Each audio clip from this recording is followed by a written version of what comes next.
I'm going to walk you through just pressure canning. And so my advice is always to start with the easiest thing. So this morning we're going to walk through canning chicken broth. It's simple, easy, and it will give you an idea of how this process works. And also, if you decide to do this at home with your own homemade chicken broth, which I can put the recipe for mine in the comments, it will give you an idea, hands-on experience, and will help you not be as scared to further your canning experience.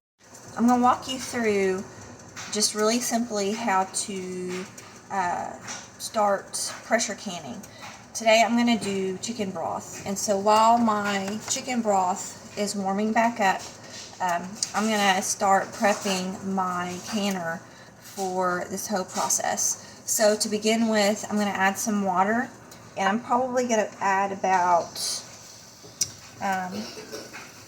maybe about 2 inches worth of water. I've got a line down in there where I have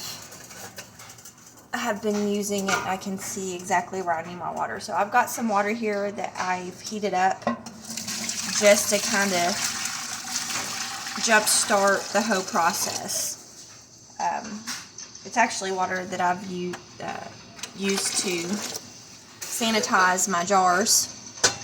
I've already done that. I've already sanitized my jars.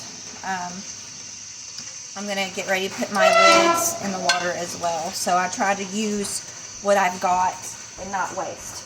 So I've got my water down in there. I put a splash of vinegar. So the vinegar will help keep your glass on your jars from getting foggy or having buildup. So I just put a dash in there. And I'm going to go ahead and turn my range on my stove, and I'm simply just going to set this down on there. I'm not going to tighten it up. I'm just going to set it down there. That way it can start heating up. So your lid will have an arrow on it right here, and there's going to be an indentation on the rim, on your rim of your pot, where you're going to line that up when you go to lock your lid down. So I can't even remember the brand of canner I have. But I'm just going to set that on there. Not going to lock it in yet. I'm going to allow it to heat up while my broth is heating up. So we're going to start this process. Please be patient with me as I move the camera around so I can show you exactly what I'm doing. So my broth is heated up. My jars are sanitized. My lids are ready. I have my bands right here. I've got all my canning equipment sitting right here on my counter. So once I get going, everything's here. I can get going. I've also got a paper towel with vinegar that I'll wipe the rim of the jar. That way I can ensure that the lid gets that proper seal. So my pressure canner is steaming. It's doing good. Okay. My jars are in the oven. They're heated up. They're in the oven. I'm going to turn that down a little bit. And they're ready for me to fill. So the really bad thing about canning is not having all the room that you need. So I'm going to move my lids over here. And I'm going to show you how I get this process started. So for chicken broth, you want 1 inch of headspace when filling your jars. So I really enjoy using my canning funnel. It makes things easier and not as messy. So I'm going to fill this up until I have 1 inch left.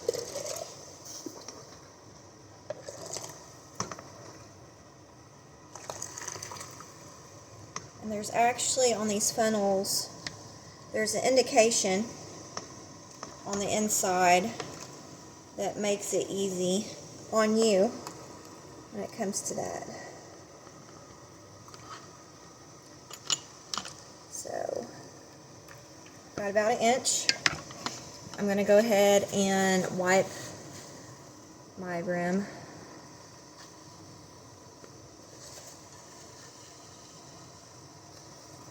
And get my lid.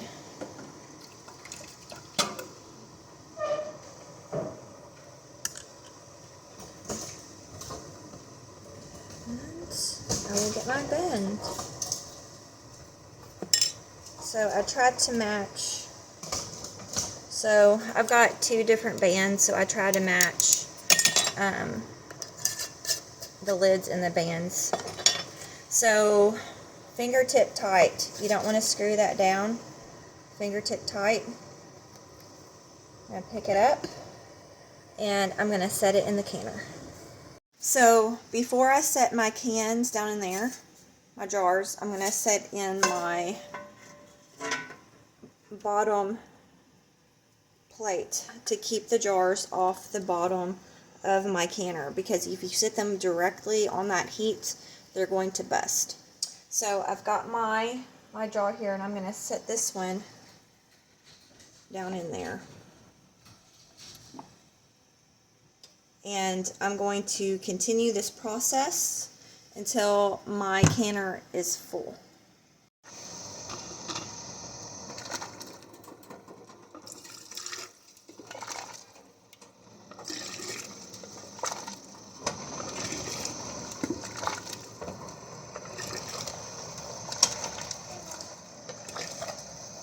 Hey, baby.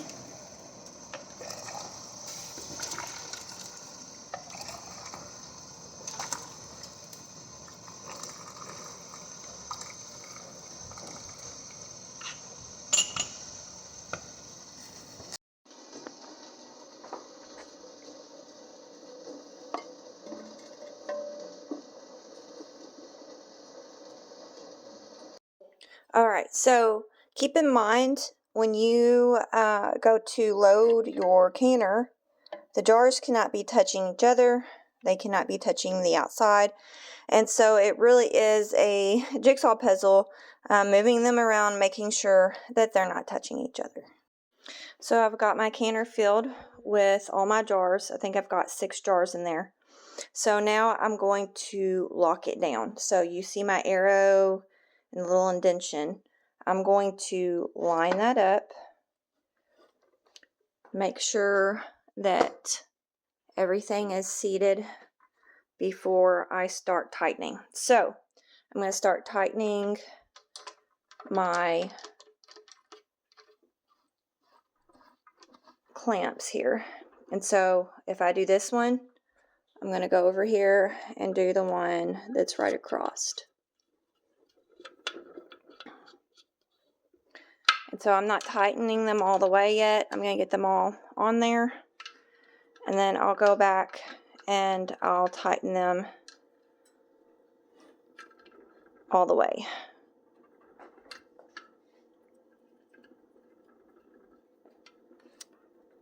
And sometimes it's a little hard to get them in there.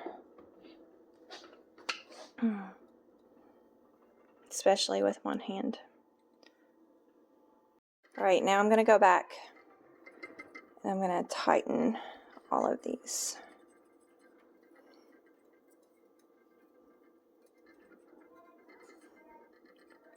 Alright, now it's time to turn up our burner.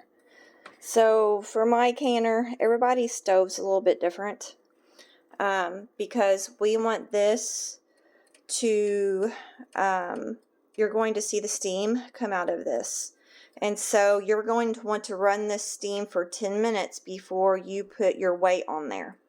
So again, everybody's stove is different. You really have to figure out your stove, the temperatures and things like that when it comes to pressure canning and really even cooking. So I've got my stove turned up.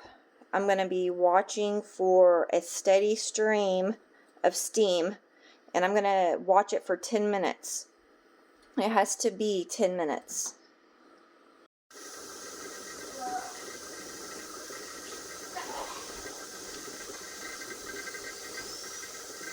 It's been 10 minutes of the steady stream of steam. So I've got my weight here.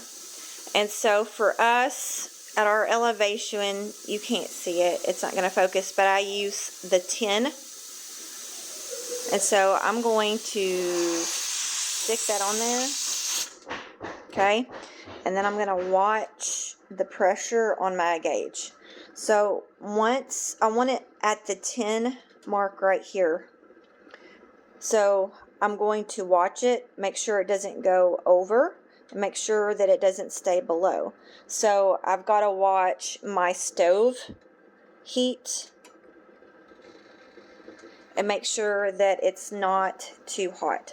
So once I reach that 10, that is when I start my cook time. So for chicken broth, it's going to be, for quarts, it's going to be 25 minutes. Pints are 20 minutes. So I'm going to watch it. It has to be at the 10 to start my cook time. We have reached the 10, so I'm going to watch this gauge carefully. Again, adjusting the temperature if need be. And I'm going to start my cook time. Now, if this goes below the 10, by the book, you have to start your cook time over once it reaches the pressure again. Our 25 minutes is up, so I'm going to go ahead and turn this all the way off. And I'm going to let that pressure come all the way down to 0, and then I'll take my weight off. My gauge is at 0, so I'm going to go ahead and carefully take my weight off. It's going to continue to release steam. And so once it stops, I will go ahead and unlock my lid. I'm going to unlock my lid, going with the opposite as I do this. Okay. Now, when you open this, you're going to open it away from you because there's still going to be steam that comes out. Okay, remember your lid is going to be extremely hot, so make sure you have a place on your counter to put it. You can already hear the can sealing. Once they have cooled a little bit, I'm going to pull them out and sit them on my counter where they're going to rest for the next 24 hours.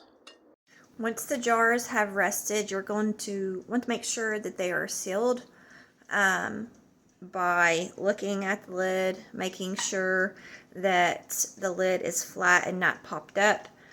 Some people honestly take the bands off and check that way. I don't. So any that have not sealed properly, you will need to either use right away. You can freeze it and put it in your fridge to use in the next few days.